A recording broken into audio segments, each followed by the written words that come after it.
Hello বন্ধুরা, পাইসলজারের নতুন একটি ভিডিওতে তোমাদের সবাইকে জানাই স্বাগতম। একটা অধ্যায় শেষ করতে সময় যেন ফুরায় না, পড়া শুরু করলেও মন বসছে না। আজকে আমি তোমাকে দেখাবো কিভাবে 5 ঘন্টায় যে কোনো অধ্যায় শেষ করা যায়। যেগুলো ছোট ছোট অধ্যায় তুমি এর আগে পড়ছো বা হালকা পড়া আছে, রিভিশন দিতে হবে, বা ছোট কোনো অধ্যায় নিউ পড়তে হবে। এগুলো তোমরা খুব শর্ট টাইমে কিভাবে শেষ করবে তার একটা ছোট গাইডলাইন ভিডিও আজকে। তোমাদের প্রথম কথা হচ্ছে, তুমি হয়তো সিলেবাস দেখে ভয় পাচ্ছ, এত বড় একটা অধ্যায় কবে শেষ হবে, একটানা বসে পড়ার চেষ্টা করছো, রিভিশন করছো না, কিভাবে পড়বে, মনে থাকবে না, সেটাও জানা আছে। আজকে আমি যা দেখাবো সেটা করলে তুমি শুধু দেখবে, শেষ করবেই না, সেটা মনে রাখতেও পারবে। 5 ঘন্টা ম্যাজিক শুরু করার আগে অধ্যায়টা ভেঙে নিতে হবে তোমাকে। ধরো অধ্যায়টা 25 পৃষ্ঠার, একটানা পড়বে না তোমরা। প্রথম 1 ঘন্টায় 5 পৃষ্ঠা পড়বে, পরবর্তী 1 ঘন্টায় আরও 5 পৃষ্ঠা পড়বে, তৃতীয় ঘন্টায় আরও 5 পৃষ্ঠা পড়বে, চতুর্থ ঘন্টায় 5 পৃষ্ঠা আরও পড়বে। পঞ্চম ঘন্টায় তোমরা যা পড়ছো তা রিভিশন করবে এবং প্র্যাকটিস করবে। তোমরা এই কাজগুলো করার জন্য আমাদের স্পেশাল সেই টেকনিকটা, প্রোমোডোরো টেকনিক ব্যবহার করতে পারো। এটা পড়ার সবচেয়ে জনপ্রিয় টাইম ম্যানেজমেন্ট টেকনিক। তুমি একেবারে 25 মিনিট পড়বে, 5 মিনিট ব্রেক করবে। এটা করলে কি হবে, তোমার মনোযোগ বেশি থাকবে, পড়া মনে থাকবে, ক্লান্তি কম হবে। 25 মিনিট করে 4 বার করার পর যখন 2 ঘন্টা পূরণ হবে তখন একটা 20 মিনিটের বড় ব্রেক নেওয়ার ট্রাই করবে।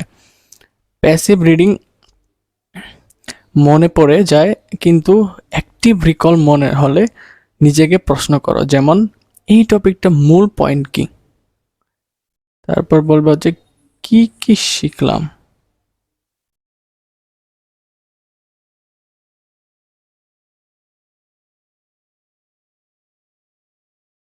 অধ্যায়টা থেকে কি কি শিখলাম, তারপর তুমি আরো কিছু নিজেকে প্রশ্ন করবে, আমি কাউকে এটা বোঝাতে পারবো কিনা, সে আমার থেকে বুঝবে কিনা, আমার থেকে বুঝবে কিনা, 3টি কনসেপ্ট মনে আছে কিনা, পড়ার পর তুমি মুখে বলতে পারো কিনা, শর্ট নোট নাও, কাউকে না কাউকে বুঝাও।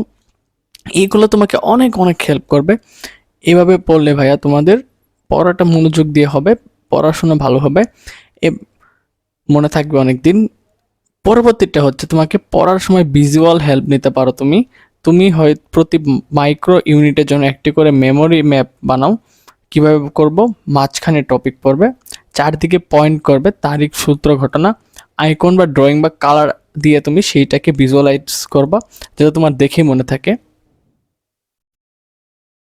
মোটিভেশন হারিয়ে ফেললে কি হবে বা কি করবো ভাইয়া, এই টিপসগুলো কাজে লাগাও। ছোট ছোট নিজেকে পুরস্কার দাও, প্রতি ঘন্টা শেষে প্রিয় খাবার খাও। যেমন অনেকে আইসক্রিম পছন্দ, তুমি আইসক্রিম খেতে পারো, এনে ফ্রিজে রেখে দিলা, যখন তোমার পছন্দ খেতে পারো। বা অনেকে চকলেট পছন্দ করে, চকলেট এনে রাখতে পারো।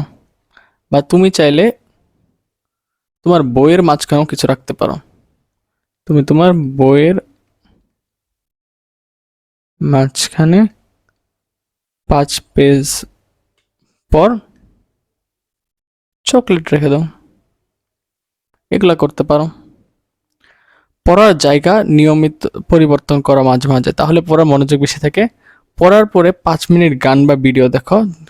আমার মতে এইটা করার থেকে তুমি ভিডিও না, শুধু গান শুনবে চোখ বন্ধ করে। বন্ধুকে পড়া বোঝাও, তাহলে তোমার পড়ার মনোযোগ বেশি থাকবে। চলো, যা যা এতক্ষণ বললাম তার একটা ছোট সারাংশ দেখি। অধ্যায় ভাগ করে ছোট ছোট ইউনিটে পরিণত করো, প্রমোডোরো দিয়ে টাইম সেট করো, অ্যাক্টিভ রিকল মনে রাখো, মাইন্ড ম্যাপ তৈরি করো, রিভিশন দিয়ে শেষ করো।